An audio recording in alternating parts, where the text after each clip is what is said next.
Dear friends, welcome back to your channel English text analyst. Friends, আজকে আমরা বহু প্রতীক্ষিত গ্রামার ক্লাস নিয়ে হাজির হয়ে গেছি। ফ্রেন্ডস, আজকে আমরা গ্রামারের একদম শুরুর থেকে শুরু করব। একদম শুরুতেই আমরা যেটাকে দিয়ে শুরু করব সেটা হচ্ছে সিলেবল।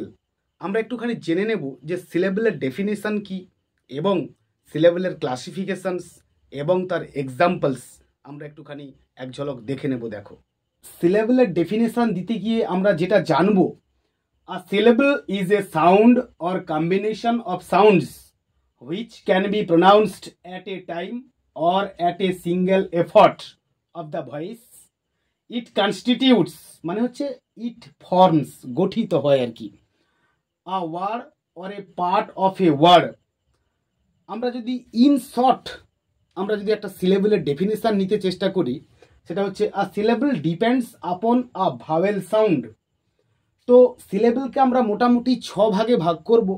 নাম্বার 1-এ আমরা পাচ্ছি closed syllables, open syllables, vowel consonant E syllables, R controlled syllables, diphthong syllables and finally consonant L E syllables. বোর্ডটা একটু ছোট, সে কারণে আমি এইদিকে লিখতে একটু বাধ্য হয়েছি আর কি। তো আমরা ক্লোজড সিলেবলস বলতে কি বুঝবো? যে closed syllables end with a consonant, মানে ক্লোজড সিলেবলস আমরা সেটাকে বলবো যেটা কিনা একটা কনসোনেন্ট দিয়ে শেষ হবে। এক্সাম্পল দেখব, স্টপ, ফোট, বুক। দেখো, পি দিয়ে শেষ হয়েছে, টি দিয়ে শেষ হয়েছে, আর কে দিয়ে শেষ হয়েছে। নেক্সট পাচ্ছি open syllables end with a vowel sound. Open syllables আমরা সেটাকে বলবো যেটা কিনা একটা ভাওয়েল সাউন্ড দিয়ে শেষ হবে। এক্সাম্পল, ফ্লাই, এটা একটা ভাওয়েল সাউন্ড দিয়ে শেষ হচ্ছে। Tree, be, hi. নেক্সট পাচ্ছি vowel consonant E syllables end with a silent E, অর্থাৎ এই সিলেবলটা একটা ই দিয়ে শেষ হবে এবং যে ইর কোনো মানে উপস্থিতি আমরা বুঝতে পারবো না উচ্চারণ করার সময়। এক্সাম্পল দেখো, care, fire, mine, more. Next পাচ্ছি R controlled syllables contain a vowel followed by the letter R, মানে একটা সিলেবল যার মধ্যে ভাওয়েল থাকবে এবং সেই ভাওয়েলের পরে একটা কনসোনেন্ট অবশ্যই থাকবে।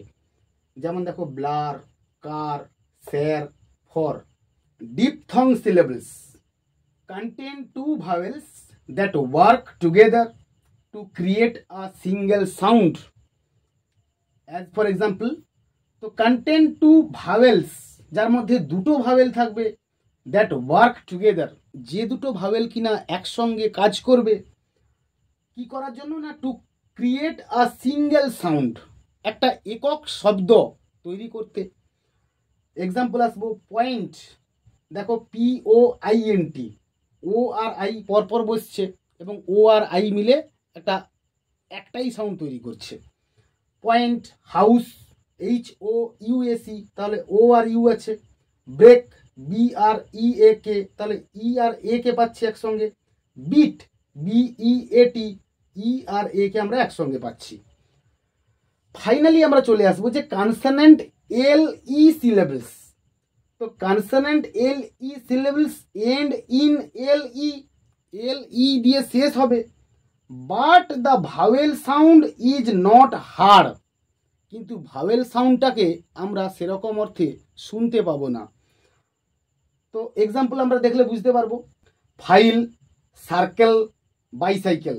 তো ফাইল কথাটা উচ্চারণ করতে গেলে লয়ে শেষ হচ্ছে, সার্কেলে সেটাও লয়ে শেষ হচ্ছে, বাইসাইকেল এটাও একটা লয়ে শেষ হচ্ছে। তার মানে এর পরে যে ই আছে সেটা আমরা লেখার সময় জানি, কিন্তু বলার সময় কিছু বোঝা যাচ্ছে না।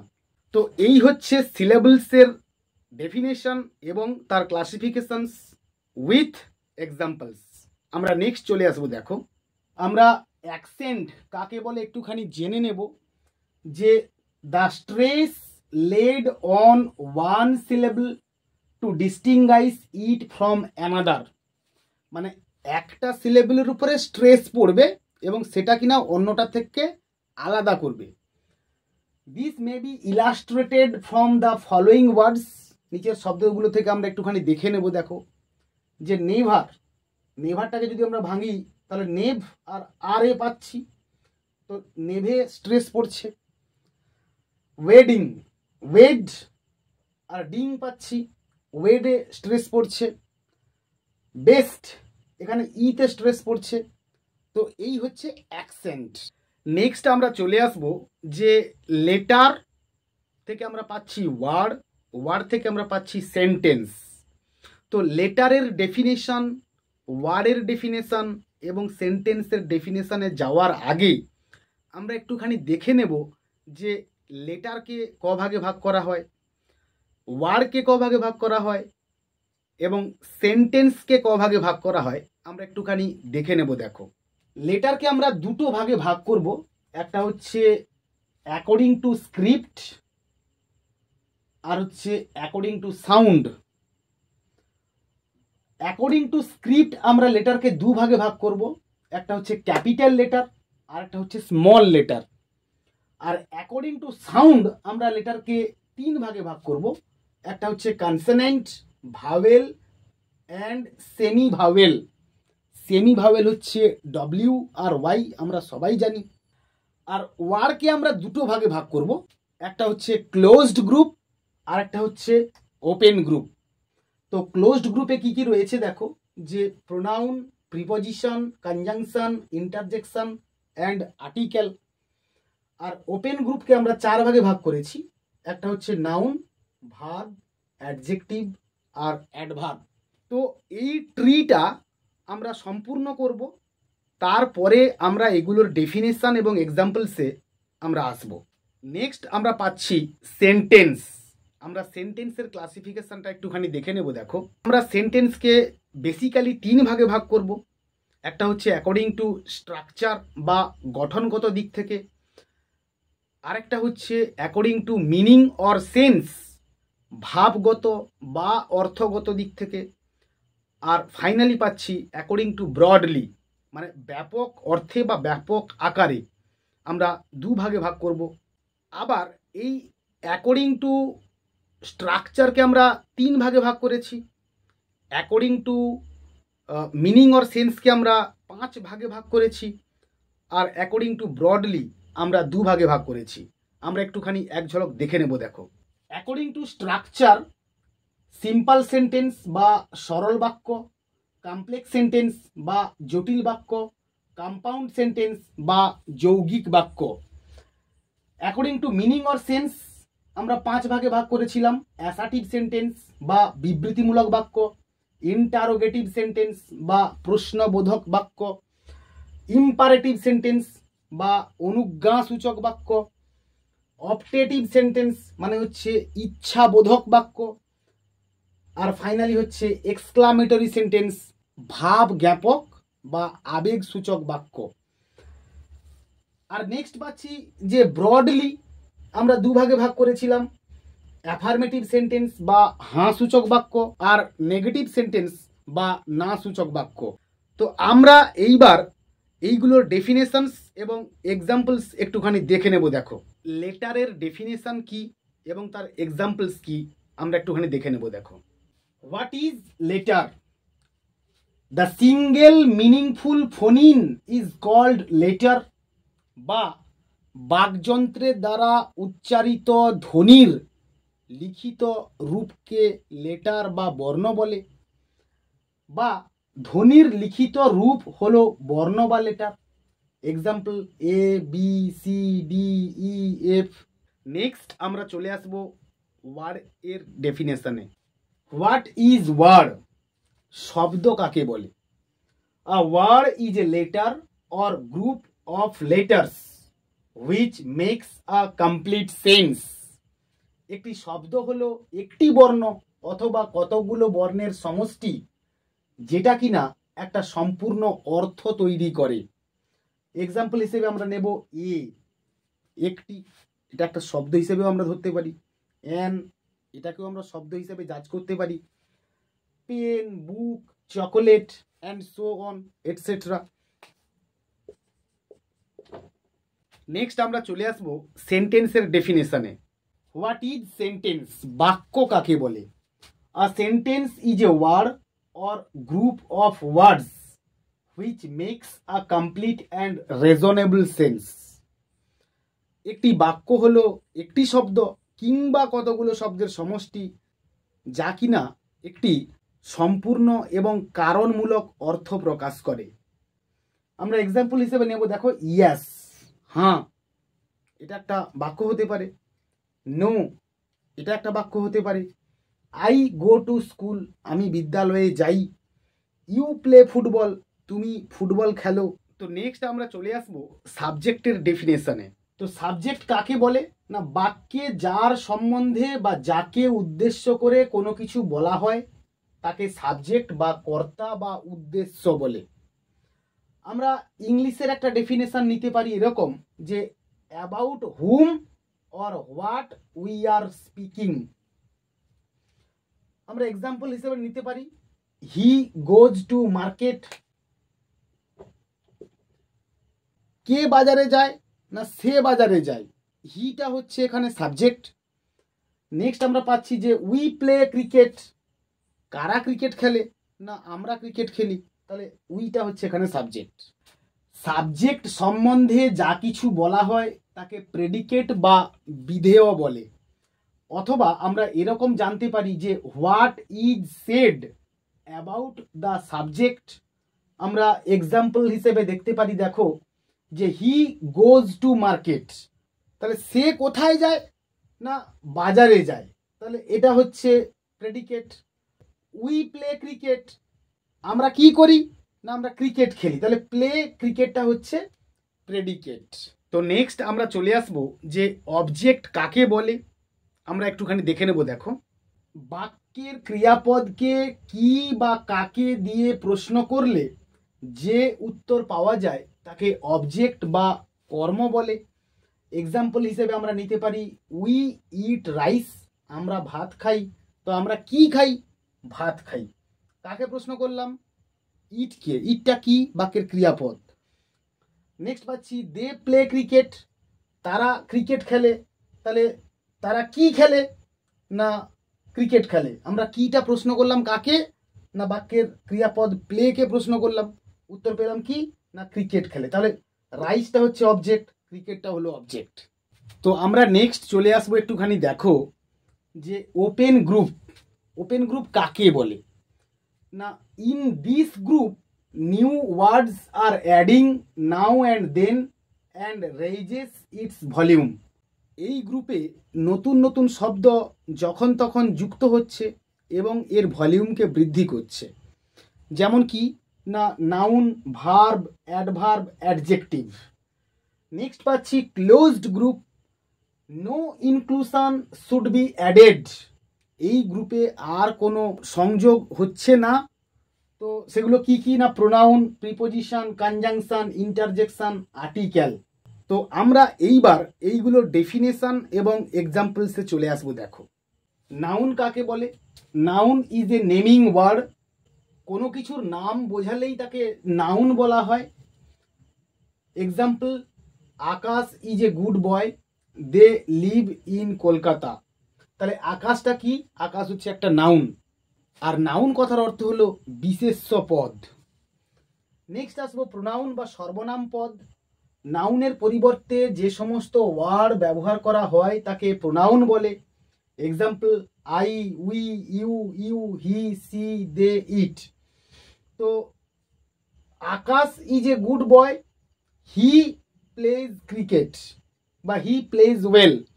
আমরা এরকমটা করব না যে Akash is a good boy, Akash plays cricket, Akash goes to market, Akash has a cricket bat. তো আমরা বারে বারে নাউনকে ব্যবহার করব না বা বারে বারে আকাশ আকাশ আকাশ করব না। সে কারণেই আমরা নাউনের পরিবর্তে যেটা ব্যবহার করব সেটাই হচ্ছে pronoun. He plays cricket, he goes to market, he is a good boy. তো আমরা আকাশের পরিবর্তে আমরা হি ব্যবহার করব, আর সেটাই হলো প্রোনাউন। তো আমরা নেক্সট চলে আসবো, দেখো যে ভার্বের ডেফিনেশন নিয়ে। ভার্ব বা ক্রিয়াপদ কোনো কিছু হওয়া, থাকা বা করা বোঝালে তাকে ভার্ব বা ক্রিয়াপদ বলে। Example, we go to school, গোটা হচ্ছে verb. He lives in Delhi, সে দিল্লিতে থাকে, লিভসটা হচ্ছে verb. I do sums everyday, আমি প্রত্যেক দিন অঙ্ক কষি, ডুটা হচ্ছে ভার্ব। নেক্সট আমরা চলে আসবো অ্যাডজেক্টিভ বা বিশেষণ পদ।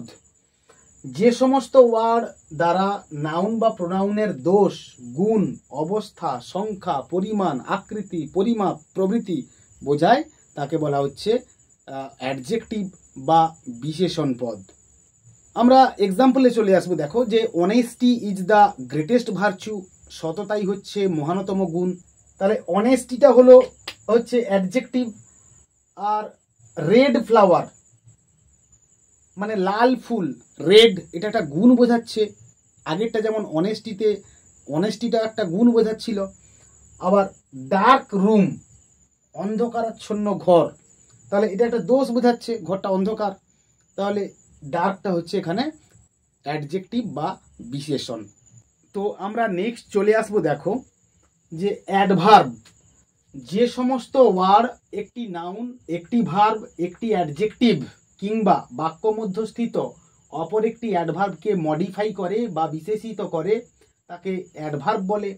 Example, the train runs fast, fast হচ্ছে adverb. The old man is walking slowly, স্লোলিটা হচ্ছে অ্যাডভার্ব। আমরা জানি যে সাধারণত যে সমস্ত ওয়ার্ড এল ওয়াই দিয়ে শেষ হয় তাদেরকে অ্যাডভার্ব হিসেবে জাজ করা হয়। এছাড়াও আরও কিছু কিছু ওয়ার্ড অ্যাডভার্ব হিসেবে জাজ করা হয়। প্রিপোজিশন বা পদান্বয়ী অব্যয়, এটি হলো এমন একটি বাক্যাংশ যা নাউন বা প্রোনাউন কিংবা নাউন বা প্রোনাউন সমতুল্য পদের পূর্বে বা পরে বসে বাক্যের অন্যান্য পদের মধ্যে সম্বন্ধ প্রকাশ করে, তাকে প্রিপোজিশন বলে।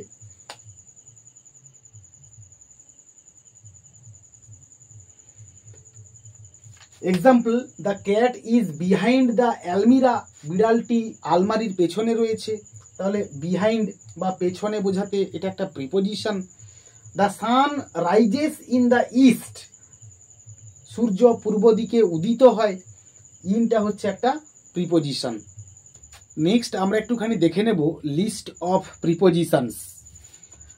অ্যাট মানে হচ্ছে তে বা প্রতি, অন মানে উপরে, অফ মানে র বা এর, ফ্রম মানে হইতে বা থেকে, ইন মানে মধ্যে বা ভেতরে, ইনটু মানে হচ্ছে বাইরে থেকে ভেতরে প্রবেশ করা বোঝালে, আপ মানে উপরে, আপন মানে উপরে, ওভার মানে মাথার উপরে বোঝালে, অ্যাবাভ মানে হচ্ছে পাখি ওড়ার দূরত্বে বোঝালে, ফর মানে জন্য, বিহাইন্ড মানে পেছনে, বিসাইড মানে পাশে, বিলো মানে নিচে, বিনিথ মানে ছায়ার নিচে বোঝালে, অ্যাক্রস মানে পারাপার বা অতিক্রম করা অর্থে বোঝালে, আন্ডার মানে নিচে, ডাউন মানে আরও নিচে, নিয়ার মানে কাছে, আনটু মানে টু অর্থে, বাই মানে দ্বারা, উইথ মানে সঙ্গে, আবার অন টু মানে সেটাও টু অর্থে হয়, টু মানে তে বা প্রতি, বিটুইন মানে দুইয়ের মধ্যে বোঝালে, অ্যামাং মানে বহুর মধ্যে বোঝালে, বিয়ন্ড পেরিয়ে বা ছাড়িয়ে, ইনসাইড মানে হচ্ছে মধ্যে বা ভেতরে।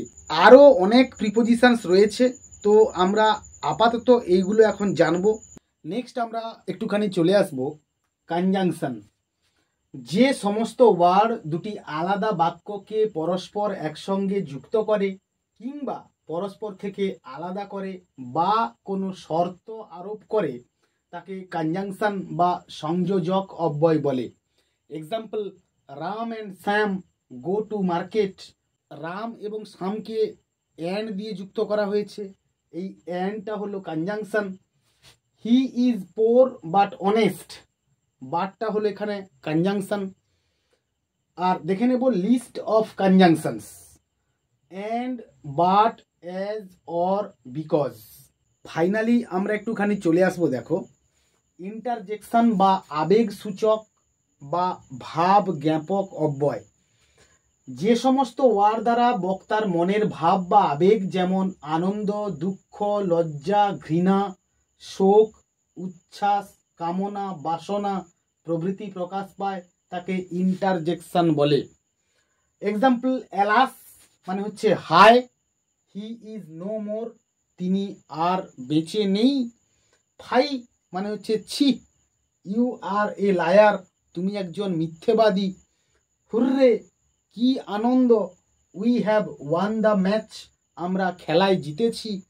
ব্রাভো, সাবাস, হোয়াট এ গ্রেট শট, কি দারুণ একটা শট খেললো। হার্ক, একটা আর্তনাদ প্রকাশ করছে। হোয়াট এ বিগ স্নেক, কত বড় একটা সাপ। ওয়াও, দারুণ। ইট লুকস ফাইন, এটা খুব সুন্দর দেখাচ্ছে। তো ফ্রেন্ডস, আমরা more or less syllable, accent, parts of speech, বা যেটাকে এখন আমরা বলবো যে closed group and open group আমরা জানলাম। নেক্সট আমরা এগুলোর ডেফিনেশান এবং এক্সাম্পলস জানলাম। আমরা আজকে এখানেই রাখবো। আমার এই অ্যানালিসিস যদি তোমাদের ভালো লেগে থাকে তাহলে তোমরা অবশ্যই একটা লাইক দিও এবং আমার চ্যানেলটাকে সাবস্ক্রাইব করো এবং বন্ধুদের মধ্যে শেয়ার করো। পরের ক্লাসে দেখা হচ্ছে গ্রামারের আরও একটা নতুন চ্যাপ্টার নিয়ে। ততক্ষণ পর্যন্ত keep watching my channel, keep smiling and stay blessed.